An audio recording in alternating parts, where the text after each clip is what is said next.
초자연 포털 세도나 스타게이트. 볼텍스, 우리말로 소용돌이를 의미합니다. 그런데 서양에서는 또 다른 뜻으로도 쓰이기도 한다고 합니다. 바로 지구상에서 강력한 전자기파 에너지가 소용돌이처럼 휘몰아치는 특정 지점을 말한다고 합니다. 그런데 세계 각국의 초자연 전문가들에 따르면 이 특정 지점이 전 세계 통틀어 21곳이 있다고 하는데요. 그 중에서도 무려 4개의 볼텍스가 모여있는 곳이 미국 애리조나주에 위치한 산악지대 세도나. 이곳은 인구 10,000명이 조금 넘는 소도시지만 매년 무려 500만 명 이상의 관광객들이 소위 길을 받고자 마음의 평안을 위해 찾는 관광 명소라고 합니다. 신은 그랜드 캐니언을 만들었지만 정작 그는 세도나에 살고 있다. 이런 말이 있을 만큼 신비하고 영험한 기운을 준다는 세도나. 그런데 말입니다. 이 세도나 지역의 볼텍스가 외계인들과 통신하는 포털이라면 믿으시겠습니까? 그것도 무슨 포털이라고요? 이 온 우주의 강력한 기운이 땅 전체를 둘러싸고 있기 때문일까요? 이곳 원주민인 야바빠족은요, 세도나에는 차원을 넘나들 수 있는 포털이 있다라고 말했다고 합니다. 그래서일까요? 세도나 곳곳에서는 상식적으로는 이해할 수 없는 기묘한 이상 현상들이 자주 일어나고 있습니다. 초자연 현상 연구가 빌 해밀턴 역시 그곳의 도깨비 이불은 현란한 광채를 내뿜었어요. 크기는 야구공에서 농구공 정도로 각기 달랐어요. 라며 계곡에서 미스터리한 현상을 목격. 정말 놀라운 건요, 2004년 1월 영국의 지구 미스터리 연구가 니콜라스 만이 세도나에서 스타게이트를 찾았다고 밝힌 점인데요. 길을 통해 자신의 과거를 엿볼 수 있다는 대성당 바위.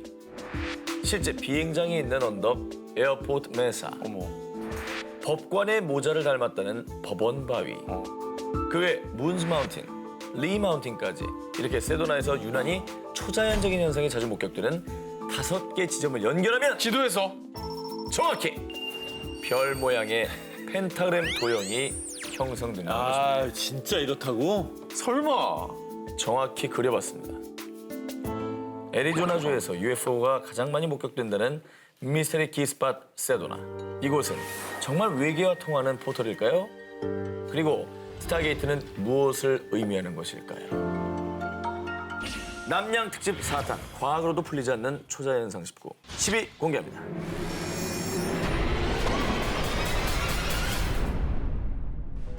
지난 1967년 5월 캐나다의 한 병원을 찾은 스테판 미할락. 그런데 이 남자의 복부에 난 화상 자국은 너무나도 이상했습니다. 이 화상 자국보다 더 미스터리한 건요, 네네. 수많은 의사에게 진단을 받았지만 그 누구도 이게 어떤 것 때문인지 그 원인을 밝히지 못했다는 겁니다. 평소 지질 조사가 취미였던 스테판은 매니토바주 남쪽에 있는 팔콘 호수를 산책하면서 광물을 찾고 있었는데요. 그런데 그때 갑자기 스테판은 상공 약 45m 높이에서 붉은 빛을 내는 타원형의 기체 2대를 목격합니다. 그리고 그중 한 대는 갑자기 회색으로 변하더니 그대로 착륙했습니다. 처음 보는 비행기에 호기심이 발동한 스테판. 우와, 미국에서 만든 새로운 군사항공기인가? 멋진데? 스테판은 너무나 신기해서 기체에 손을 슬쩍 댔는데 기체의 격자무늬 배기관에서 가스가 방출되면서 그대로 이륙. 바로 그때 배기관 가스를 정통으로 맞은 스테판은 뒤로 내팽개쳐졌고요. 복부 화상을 입은 거라고 합니다. 스테판이 목격한 기체를 그림으로 그린 겁니다. 딱 뭐 일반적인 비행 접시 그렇죠. 모습이죠. 근데 뭐 저 정도는 우리도 그릴 수 있잖아요. 한편 그가 미스터리한 비행 물체를 목격했다는 소식이 알려지자 정부, 언론사 측에서 몰려들었고요. 캐나다 정부에서는 스테판이 본 건 UFO가 아닙니다 라고 발표했는데요. 하지만 황당하게도 캐나다의 정부에선 스테판에게 그 사건 현장을 같이 가자고 제안했고요. 그 지역의 토양 조사도 시행했는데 그곳에만 방사능 수치가 월등히 높았다고 합니다. 요건 이상하네. 과연 그날 그가 본 것은 대체 무엇이었을까요? 자, 이번 특종은요, UFO를 쫓는 사람, 그리고 그가 밝혀낸 놀라운 이야기입니다.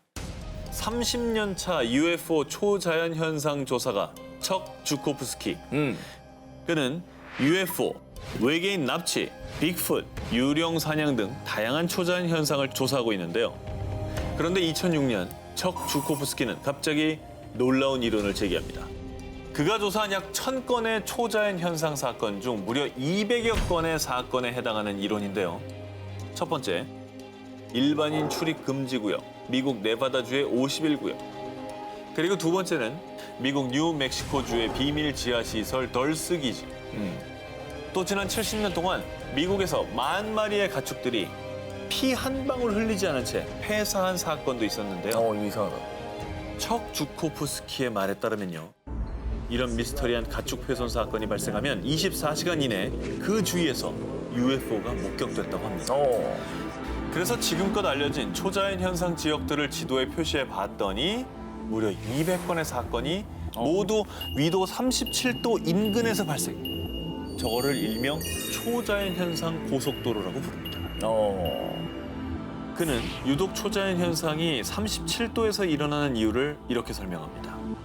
위도 37도에는 외계인들이 지구로 드나들 수 있는 길이 있어요. 다시 말해 UFO의 주요 도로가 바로 위도 37도에 있는 거죠. 그런데 여기서 더 소름 돋는 사실은요. 우리나라 서울의 위도가 몇 도인지 아십니까? 바로 37.5도. 남양 특집 4탄 과학으로도 풀리지 않는 초자연 현상 19 이번에 8입니다. 미국 전설의 흡혈 동물이 나타났다. 1995년 2월 푸에르토리코의 한 마을에서 가축들이 때로 습격을 받았습니다. 목 주변에 2-3개의 구멍이 난 상태로 모두 피가 빨린 채 죽어 있었습니다. 그리고 10년 뒤인 2015년 4월에도 아르헨티나 코르바주의 와트 마을에서 끔찍하게 훼손된 채 죽은 소들이 발견. 마치 이 농장에는 죽음의 사신이 다녀간 듯했습니다. 야, 저 턱뼈 빼고 다 없어졌네. 그리고 보통 맹수들이 먹으면 네. 이빨 자국이 있어요. 그러니까. 훼손된 부위가 자로잰 듯 깔끔하게 도려내 있다는 거. 레이저 칼로 샥. 그렇죠. 그런데 이때 농장에서 한 괴생명체가 목격이 됐다고 합니다. 목격자에 의하면 정신없이 가축의 피를 빨아먹다가 기척이 느껴지자 5-6m나 되는 난간을 훌쩍 뛰어넘어 사라졌다고 합니다. 이 괴생명체가 저지른 일을 보고 사람들은 흡혈 괴물이야! 추파카브라가 분명해! 라고 수군거렸습니다. 추파카브라 뭐예요? 뭐요? 추파카브라. 추파카브라? 추파카브라는 중남미 지역에서 전설로 떠도는 동물인데요. 붉고 큰 눈과 날카로운 송곳니가 특징이고요. 등에는 가시가 돋아 있으며 직립보행은 물론 날개가 있어 새처럼 날 수도 있다고 합니다. 지금 저거예요? 천하무적이죠. 염소 등 가축들의 피를 빨아먹는 흡혈 괴물이라고 알려져 있습니다. 과연 그때 목격된 동물이 전설의 흡혈 동물 추파카브라였을까요? 그런데 2018년 5월 미국 북서부에 있는 몬테나주의 한 농가에서 추파카브라로 추정되는 동물이 잡혔다고 합니다. 오, 진짜? 그놈이 양떼를 공격했어요. 미친 듯이 피를 빨아먹었다고요. 추파카브라로 추정되는 동물이 미친 듯이 양떼를 물어뜯고 있을 때 이걸 목격한 주인이 그 자리에서 총으로 사살했습니다. 잡힌 거죠? 그렇죠. 대박, 대박. 이 괴생명체를 두고 사람들은 개, 코요테, 여우, 늑대를 모두 합쳐놓은 모습이다. 이미 멸종된 늑대 한 종류가 아닐까? 라며 여러 가지 추측을 내놨습니다. 그리고 이 괴생명체를 수거해간 어류 야생동물청에선 정확한 확인을 위해서 미국 서부에 있는 오리건주의 어류 야생 생물청 연구실로 보냈습니다. 현재까지는 그 정체는 밝혀지지 않은 상태입니다.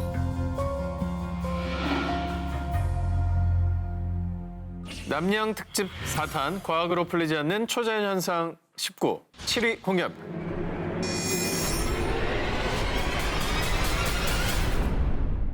(2018년 6월) 중국 산동성 해안 도시 청도에서 발생한 기이한 현상. 이 뭐야? 이 새우가 떨어졌어? 하늘에서 불가사리 비가 내린 거야? 정말로 그렇습니다. 강한 폭우를 동반한 이 비는 그냥 비가 아닌 해산물 비. 자, 이렇게 하늘에서 내린 해산물 비 인증샷은요, 온라인에서도 아주 뜨겁게 화제가 되기도 했었는데요. 자, 과연 이 해산물 비의 정체는 무엇일까요? 자, 중국 기상학 전문가들은 해산물 비를 보며 이런 추측을 제기했습니다. 첫 번째, 강력한 토네이도 때문이다. 그럴 것 같은데?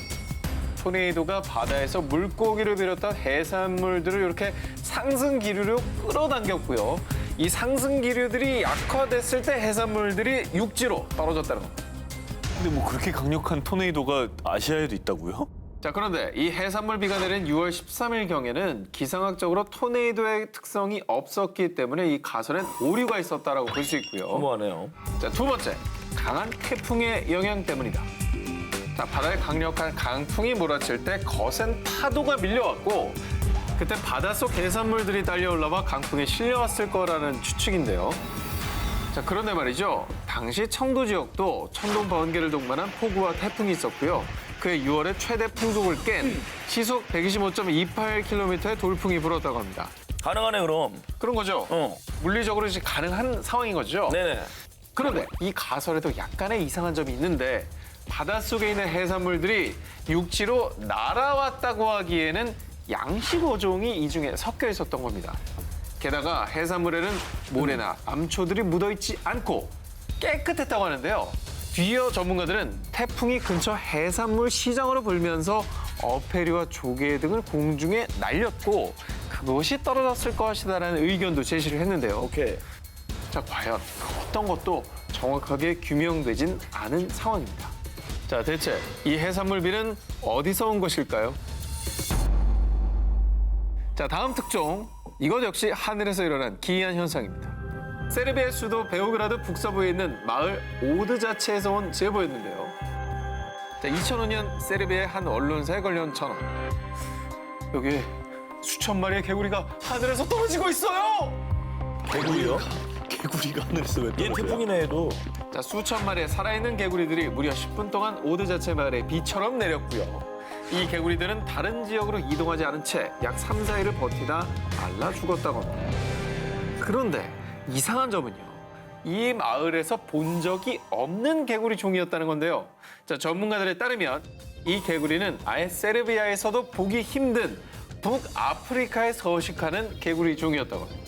그래서 사람들은 개구리 화물을 실은 비행기가 폭발한 게 아니냐. 그렇지. 이건 종말을 암시하는 거다. 종말의 징조다. 라는 다양한 추측들을 내놨는데요. 근데 저는 이상한 게 개구리가 하늘에서 떨어졌는데 2, 3일이나 살아있었다는 게 더 신기한데요? 그러니까 너무 지나치게 높은 데서 떨어진 건 아니다라는 추측도 할 수 있는 거죠. 그렇죠. 예. 자, 그런데요. 사실 이 개구리 비 현상은 이번 사건이 처음이 아닙니다. 오, 진짜? 미국, 영국 등 전 세계 지역에서 아주 오래전부터 개구리 비에 관한 기록이 남아 있는데요. 그 이제 비가 오면은 개구리들도 밖으로 막 나오지 않습니까? 네. 얘네들이 태풍에 휩쓸려가지고 날아온 거죠. 근데 종류가 북아프리카에 있는 종류라며. 그래, 너무 그러면 멀어요. 지중해를 다 넘어간 건데? 아, 진짜 이상하다. 별다른 왜 사건 이런 아니에요. 일이 생겼지? 자, 뭐 여러 가지 추측이 나오고 있습니다. 자, 그런데요. 강력한 폭풍이 네네. 어떻게, 왜 가능하다면 또 개구리만 들어올렸을까요? 자, 같은 종의 생물만 그리고 또 이 종의 생물들을 한 지역에만 집중시킨 개구리비. 과연 이 개구리비의 정체는 무엇일까요? 자, 저희 남양 특집 4탄 과학으로도 풀리지 않는 초자연상 19를 하고 있지 않습니까? 이제 탑 5만 남겨놓고 있는데 이번 순위부터 저희 스페셜 데스크님과 함께 해보려고 하는데요. 자, 오늘의 데스크죠. 원종호 대표님 나오시기 바랍니다. 환영합니다. 시청자분들께 먼저 인사 좀 부탁드리겠습니다. 복잡 미묘한 과학을 친절하게 이야기하는 과학 토커 원종우입니다. 반갑습니다. 예. 과학 토라고 하시는구나. 그 구독자 수라 해야 되나요? 그 이렇게 청취자 청취자분들. 많을 땐 100만 다운로드. 100만. 네. 진짜 보통 어마어마하다. 과학계에서는 그래서 유재석이라고 불리고 있는데 극소수의 사람들끼리만 예. 그렇게 얘기를 하고 있죠. 예. 저희의 특종에 대한 평가를 좀 전반적으로 해주신다면. 네, 중간 평가를 좀 내려주시죠. 오늘 들어보니까는 잘 알려진 얘기도 있지만 좀 참신한 얘기들 꽤 많았습니다. 그건 어때요? 뱀 올려놓는 거. 아, 그거 정말 뱀 치료, 뱀 치료. 그렇죠. 뱀 치료는 저는 그 플라시보 효과라고 생각을 하죠. 플라시보. 내가 정확히 얘기했죠? 그 단어를 쓰셨어요? 아니요. 아니요. 내가 여기 안 앉아있죠? 개구리만 간 건 어떻게 생각하세요? 그게 사실 신기하죠. 그러니까 유독 개구리만 간 게 신기하긴 한데 제 아무리 데스크라도 신기한 건 신기한 거예요. 다른 원종 대표님께서 저희 5위 좀 소개해 주시기 바랍니다. 네, 남양 특집 4탄 과학으로도 풀리지 않는 초자연 현상 19 5위 공개해 주세요. 죽음의 계곡 원정대와 금속물질. 2006년도에 러시아 야쿠티아 지역에서 전해 내려오는 미스터리한 금속 물체. 자, 그 물체를 찾아 나선 러시아의 초자연 현상 연구가이자 탐험가 이반 메케르와 원정대. 이들이 찾는 미스터리한 금속 물체를 본 목격자들의 증언은 매우 구체적이고 또 다양했습니다. 1936년 한 지질학자가 올구다크 강가에서 가마솥 모양의 큰 형체를 발견. 붉은색을 띤 이 매끄러운 금속의 반구는 두께가 약 2cm 정도였고요. 지름의 약 5분의 1 정도가 땅 속에 꽂혀 있었다고 합니다. 자, 그리고 1947년 지인들과 이곳을 찾았던 소년 미카엘 코레츠키는 금속 물체를 목격한 뒤 저는 그곳에서 7개의 큰 금속 물체를 봤습니다. 부리처럼 보였지만 정확하진 않아요. 더 이상한 점은요. 이 계곡에서 코레츠키 외에 5명이 밤을 보냈는데 그 이후에 한 친구는 심한 탈모를, 또 코레츠키의 머리 왼쪽에는 3개의 반점들이 생겼고 두통이 또 심했다고 합니다. 그런데 이들이 미스터리한 금속 물체를 봤다고 증언한 곳은 죽음의 계곡이라 불리는 곳인데요. 목격자도 또 증언도 많지만 정말 의문스럽게도 죽음의 계곡의 위치가 정확하게 남아있지 않았는데요. 그래서 이 미스터리를 풀려는 이반 메케르는 원정대를 꾸려 이 죽음의 계곡을 찾아 나선 겁니다. 그러던 중 괴이한 형태로 자란 식물들 주변에 있는 한 연못을 발견. 오늘은 여기서 묵고 내일 다시 찾아 나선다. 자, 그런데 그 다음 날 앞이 보이지 않거나 또 숨이 잘 쉬어지지 않는 등 기이한 신체 이상을 느꼈다고 하는데요. 심지어는 두통과 오한으로 졸도하는 지경에까지 이르자 이반 메케르 원정대는 뗏목을 타고 그곳을 빠져나왔다고 합니다. 비록 미스터리한 금속 물체는 발견하지 못했지만 이들이 세상에 알린 건 죽음 계곡의 좌표. 올구다크 강에서 북동쪽으로 약 40에서 50km 떨어진 지점이라고 하는데요. 미스터리를 풀 수 있는 키가 되겠네요. 일단 좌표가 나온 거죠. 좌표가 나왔으니까. 다시 가서 봐도 되는 거 아니에요? 첨단 장비를 가지고. 그렇습니다. 과연 이 미스터리한 금속 물체의 베일은 벗겨질 수 있을까요? 좀 뭐라고 추측이 되시나요? 저기 갔다 왔다는 사람들 중에 탈모를 한가 갑자기 된다거나 탈모 뭐 네. 반점 이런 게 생기잖아요. 그런 얘기를 보면 이게 방사능 피폭의 느낌이 좀 있어요. 저도. 처음에 저게 밝혀진 게 1947년 뭐 이럴 텐데 네네. 그때가 소련이 마침 핵무기 개발을 한참 진행하고 있을 때입니다. 그렇죠. 1948년에 소련의 원자 폭탄 실험 첫 실험이 성공을 하거든요. 그래서 어쩌면 핵 폐기물들이나 핵 실험 후에 남은 것들을 슬쩍 버렸던 것이 아닌가, 그것에 접근한 것이 아닌가라는 추론을 해볼 수 있죠.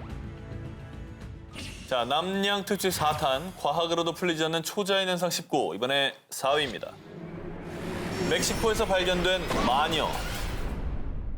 동화 속 상상에 존재했던 마녀가 실제로 존재한다면 믿으시겠습니까? 이건 동화 속에나 나오는 존재죠. 유치합니다. 네. 그래요? 그 중세 시대입니까? 언제 그래요. 많이 얘기를 해요. 믿기 어려우시다고 말하는 두 분의 마음도 전 충분히 이해가 됩니다. 네네. 그렇다면 이 영상을 보시죠. 2006년 5월 멕시코의 몬테레이 시입니다. 뭐 날아가네? 날아가는 모양을 보세요. 빗자루야 빗자루? 진짜 마녀야? UFO를 연구하는 모 클럽의 회원들이 촬영한 이 영상. 언론들을 통해 공개되자 사람들은 영상 속의 물체를 일명 몬테레이의 마녀로 부르며 호기심과 두려움을 느꼈습니다. 그런데 이 몬테레이 시에서 마녀가 목격된 것은 이번이 처음이 아니었답니다. 그래요. 2004년 1월 몬테레이시 레오나르도 사마니에고 경찰관.